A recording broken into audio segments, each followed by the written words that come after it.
Praise the Lord. இன்றைய வாக்குத்தத்த வசனம் யோவான் 6:47. என்னிடத்தில் விசுவாசமாய் இருக்கிறவனுக்கு நித்திய ஜீவன் உண்டென்று மெய்யாகவே மெய்யாகவே உங்களுக்கு சொல்லுகிறேன். கிறிஸ்துவுக்குள் அன்பானவர்களே, சேனைகளின் கர்த்தராகிய இயேசு கிறிஸ்துவை முழு இருதயத்தோடும் முழு ஆத்மாவோடும் விசுவாசித்து அவர் மேல் உள்ள விசுவாசத்திலே உறுதியாயும் அசையாமலும் இருந்து அவருடைய பிரியமான பிள்ளைகளாய் அவருடைய வார்த்தைக்கு செவிசாய்த்து அவருக்கு பயப்படும் பயத்தோடு அவருக்கு கீழ்ப்படிந்து நடந்து அவருடைய கற்பனைகளையும் கட்டளைகளையும் நியாயங்களையும் உத்தமமாய் கைக்கொண்டு நடக்கிறவர்களுக்கு மெய்யாகவே அவர் நித்திய ஜீவனை தருகிற தேவனாய் இருக்கிறார்.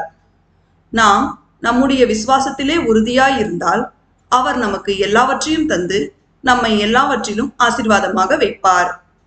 தேவன் நம் அனைவரையும் ஆசீர்வதிப்பாராக. ஆமேன்.